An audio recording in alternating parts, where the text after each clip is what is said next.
He was a dying millionaire, forgotten by his family, counting his final days alone on a park bench. But when a barefoot homeless girl walked up to him and whispered, "I can cure you," what happened next stunned the entire city and left his whole family in tears. Was it a miracle or something even more powerful? The cool wind danced through the abandoned city park, whispering secrets between swaying trees and brushing softly against the broken benches. On one of those benches sat a man who once ruled boardrooms, now reduced to a shell of the legend he had been. Richard Kingsley, once a billionaire entrepreneur known across continents, now barely resembled the name that graced Forbes magazine covers. His frame, once towering and proud, was sunken with age and sickness. His thick silver hair was unkempt. The tailored cashmere coat he wore hung awkwardly from his frail shoulders. His cane rested beside him, untouched. And in his shaking hands, he held a fading photograph his late wife Margaret, smiling in the garden she so dearly loved. Richard had been diagnosed with terminal pancreatic cancer, just 6 months after Margaret's death. The doctors tried everything: surgery, radiation, experimental drugs, but none of it worked. His children, 2 successful adults living halfway across the world, visited once and then vanished back into their busy lives. They'd already said goodbye. Now he spent his days wandering, more ghost than man. He'd sit in this park for hours, alone, unnoticed, slowly fading from the world. That is, until today. "Are you dying, mister?" The voice was soft but startling. Richard blinked and turned his weary head. Standing before him was a little girl, no older than 8 or 9. Her skin was sun-kissed and her face smudged with dirt. Her clothes, an oversized hoodie and patched jeans, were ragged but clean. Her hair curled wildly around her face, and her bare feet pressed firmly into the cold ground, as if she belonged to it. "Excuse me?" Richard muttered, unsure if she was real or a figment of his failing mind. I said, "Are you dying?" She asked again, stepping closer without fear. "Because you look like someone who's tired of breathing." Richard blinked, stunned by the bluntness. Most people tiptoed around his condition, but this little stranger had cut through him like a blade. He gave a dry chuckle. "That obvious, huh?" The girl nodded. "You smell like hospitals and sadness." That made Richard laugh again, really laugh. It felt strange, unfamiliar. "What's your name?" he asked, eyes softening. "Zara," she replied. "What's yours?" "Richard." She studied him for a moment with a strange intensity. Then, out of nowhere, she climbed up on the bench beside him and placed one small hand on his chest. Richard stiffened. It had been so long since anyone touched him. Not even a nurse or doctor had been this close. "I can cure you," she said simply. Silence hung between them. Richard blinked slowly, looking into her big brown eyes, not mocking or laughing, just sincere. Childlike, yet somehow ancient in their calmness. "I'm sick, Zara," he whispered. "No one can fix me now." "I didn't say anyone could," she replied, "but I can." He wanted to laugh again, wanted to dismiss her, but something about her presence stopped him. There was no arrogance in her tone, no games, just truth, as only a child can offer. "How could you possibly cure me?" he asked gently. She didn't answer right away. Instead, she reached into the pocket of her hoodie and pulled out a crumpled paper. She unfolded it with care and handed it to him. It was a drawing, vivid, chaotic, but beautiful. A heart wrapped in vines with a sun beaming behind it. Underneath, written in colored crayon, were the words, "Sometimes love is stronger than medicine." "I made it for people who are sick inside," she said, "not just in their bodies." Richard stared at the drawing for a long moment. His throat tightened unexpectedly. "You're quite the philosopher for someone your age," he said hoarsely. "I live on the street," Zara replied. "You learn fast when no one brings you breakfast." A beat passed. Richard's eyes widened. "You're homeless?" She nodded matter-of-factly. Since Mom got taken, she was sick too. But no one helped her. "I'm sorry," he whispered. Stunned, she shrugged. "It's okay. I help others now like you." Richard stared at the little girl beside him. Her strength, her serenity, her broken clothes but unbroken spirit. She had nothing, and yet here she was, offering him something priceless: companionship, and maybe even hope. "Why would you help me?" he asked. Zara tilted her head. "Because you look like the kind of man who forgot how to smile." "I help people remember." Tears welled in his eyes. He hadn't cried since Margaret died. Now tears rolled freely. "I don't have much time left," he whispered. "The doctor said maybe 2 months." Zara nodded solemnly. "Then we better hurry." "Hurry where?" She pointed across the park. "To where the healing begins." Richard didn't know what that meant, but for some reason, he trusted her. Maybe it was the quiet confidence. Maybe it was the strange clarity of her words. Or maybe it was the drawing now pressed against his chest. He reached for his cane, struggling to stand. Zara jumped down and grabbed his hand. Her touch was warm, steady, alive. And so, the once powerful millionaire followed the barefoot girl through the winding park path toward a journey that neither medicine nor money could ever have bought. The city changed as they walked. Not in a literal sense. There were still cracks in the pavement, graffiti-sprayed walls, and the low hum of distant traffic. But to Richard, it felt like something deeper was shifting. Zara's small hand remained firmly wrapped around his. Her steps were light, almost like a dance, as if she was walking on stories only she could see. Her curly hair bounced with each step, untamed like her spirit. They left the park behind, moving through narrow alleys Richard had never noticed before. Despite living in the city for decades, the air grew quieter, softer. It wasn't silence, but rather the absence of things that didn't matter. After several twists and turns through forgotten corners of the city, they arrived at a small courtyard hidden behind rusted iron gates. The stone walls were cracked but alive with ivy. A large tree rose from the center, its branches twisting toward the heavens. Beneath it, there were makeshift blankets, cardboard shelters, and an old bookshelf missing most of its shelves, but neatly stacked with children's shoes, crayon drawings, and tiny handmade dolls. Zara turned to him and whispered, "Welcome to the Alley of Lost Angels." Richard looked around, confused. "What is this place?" "A place where broken things come to heal," she said simply. At that moment, children began to emerge from behind bins, through doorways, under tarps. 10 of them, maybe 15, all around Zara's age. Some younger, their clothes were worn, their hair tangled. But their eyes sparkled with life. They didn't stare at Richard like most adults did when seeing a sick man. They didn't back away. One boy with a crooked smile and a bandaged arm stepped forward, held out a flower made of straws and string, and said, "For the sad man." Richard knelt slowly, knees aching, and accepted it. "Thank you." Zara gestured toward a crate near the tree. "Sit, they'll want to talk to you." "I'm not sure I have much to say," he muttered. "They don't need your words," she said. "They need your presence, and maybe you need theirs." He sat, trying to process what was happening.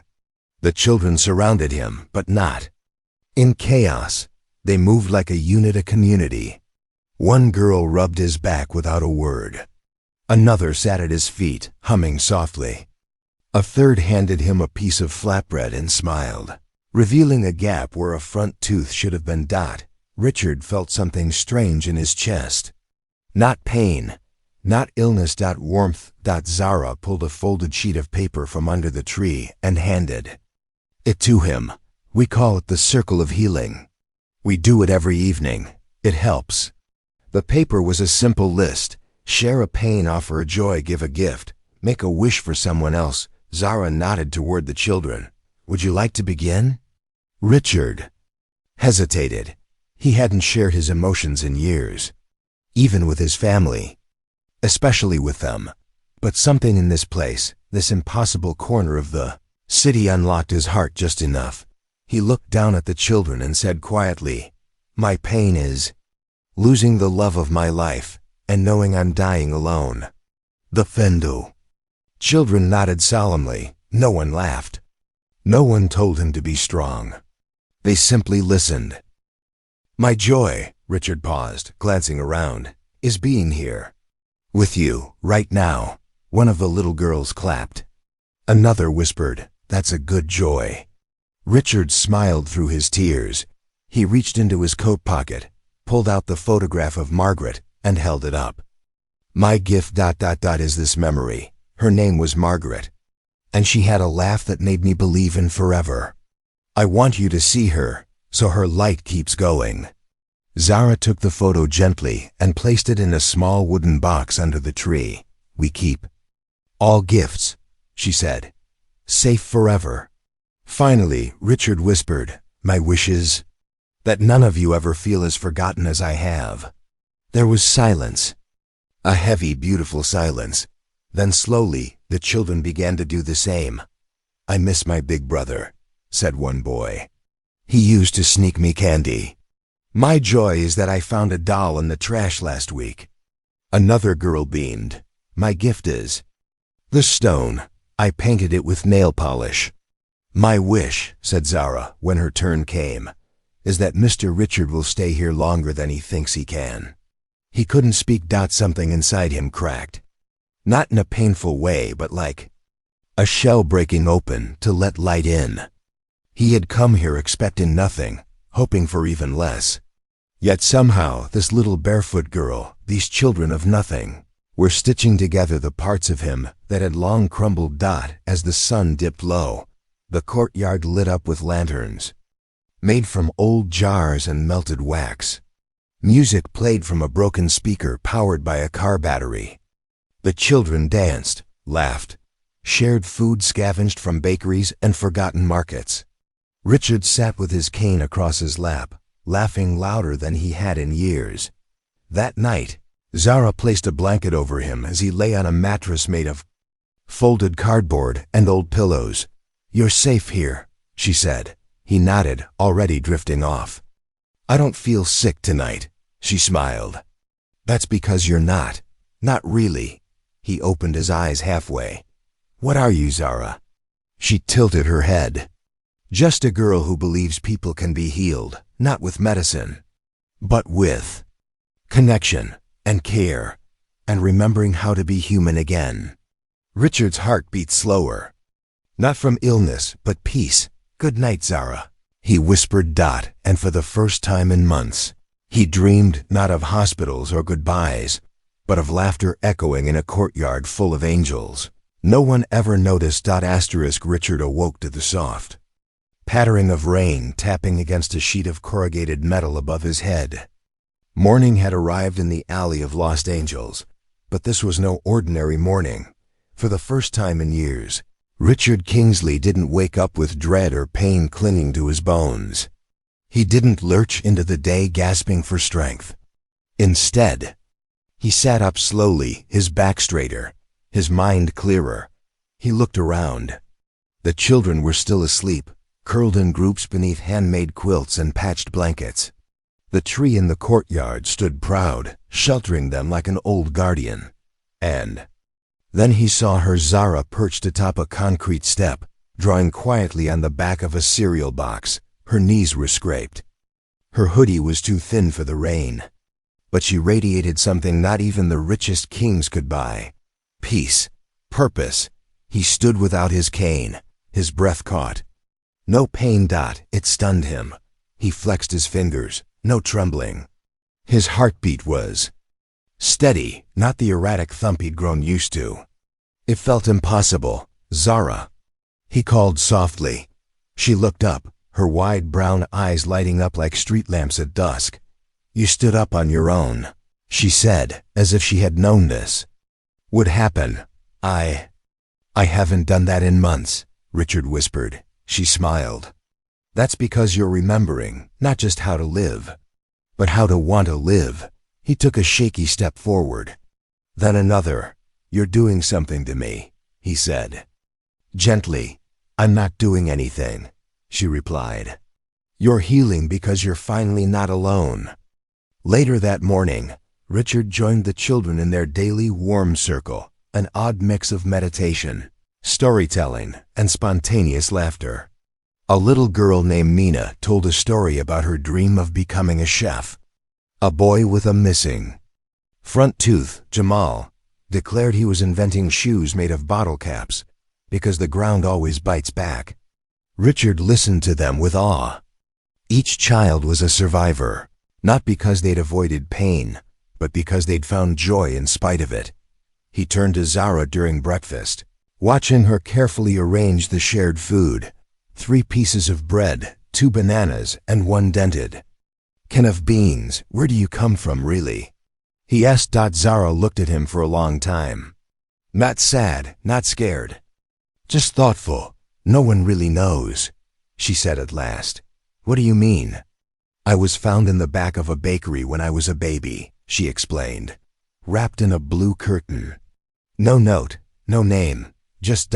me. Richard's heart twisted. Who raised you? The streets.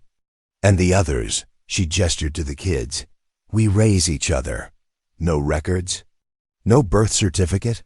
She shook her head. I was never officially born, I guess. He stared at her, this radiant, fearless soul technically invisible to the world. You're not invisible to me, he said softly. Zara smiled. You weren't invisible to me either. That's why I found you.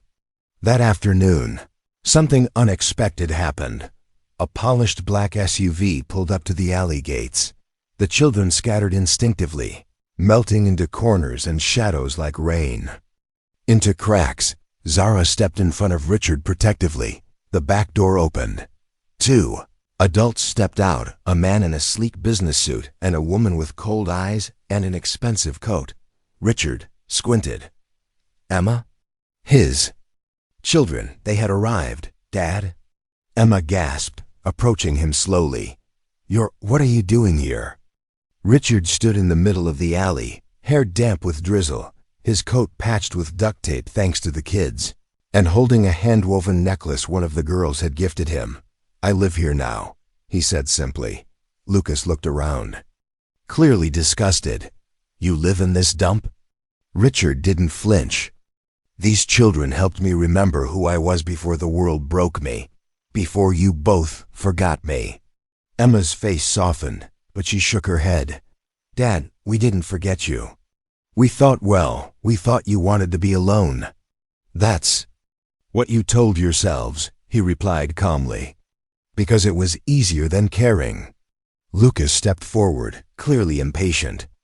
We flew in when your assistant said you hadn't shown up at the clinic for your checkups. We were worried.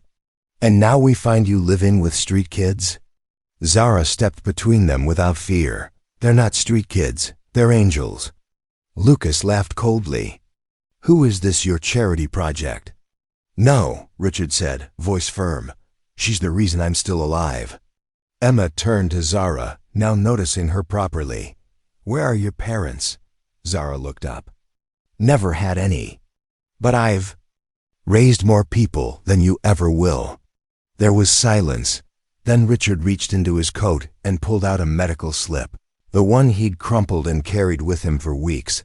I went back to the clinic yesterday, he said, eyes locked. On his children. They ran new scans. The tumors are shrinking, Emma gasped. Lucas's face went blank. That's impossible, Emma whispered. They don't understand it either, Richard said. But I do. I was dying because I'd stopped living. Zara gave me purpose. These kids gave me family. Something your luxury yachts and board meetings never could. Lucas looked like he wanted to argue. But Zara stepped forward. You're welcome to stay, she said softly, but only if you bring your heart. Emma knelt down slowly, looking into Zara's eyes. Who are you, really? Zara blinked. I'm a miracle that nobody expected. Richard smiled, and somewhere deep in his soul, He believed her. 3 weeks passed since the millionaire had chosen to stay in the beginning. Richard Kingsley's return to the land of the living felt like a dream, but now it had become his new reality. Not in his penthouse, not among tailored suits and gold watches, but here, in the alley where forgotten children built kingdoms out of kindness. Each morning began with laughter. Each evening ended with stories. Richard cooked, read old books to the kids by candlelight, and even helped rebuild one of the walls with scrap wood and rusted nails. His body, once frail and breaking, was healing. Not just in flesh, but in soul. But something had been growing. In his heart, a question that wouldn't let him go. Who was Zara really? She had no past, no papers, no name beyond what she claimed. She spoke like someone far older than her years. She moved with the confidence of someone who didn't just survive the streets, but somehow rose above them. And then one rainy afternoon, Richard found something. He had gone to fetch an old tarp when he stumbled upon a rusted cookie tin beneath the tree. It was buried under layers of leaves and soil. He opened it carefully. Inside were a folded birth announcement, stained and almost unreadable, a hospital wristband labeled Baby Girl Z, Room 304, a single photo, a newborn cradled in the arms of a woman with eyes exactly like Zara's, and one more thing, a paper star, made from old hospital forms, with the word Hope scribbled in pink marker. Richard's heart pounded. He stared at the items for a long time, then closed the tin and held it close. He needed to know the truth. That night, as the children gathered to listen to Jamal's invented bedtime story about a flying bus, Richard sat beside Zara under the tree. He handed her the tin. "I found this. I think it's yours." She didn't flinch. Didn't even seem surprised. "I buried it years ago," she said. "Didn't think anyone would ever find it. Why hide it? Because I didn't need proof to know who I am. But don't you want to know where you came from? Who your mother was?"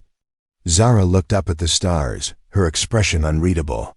I used to dream about her face. But then I realized something. I was born from someone's body, sure, but I've been raised by something much bigger.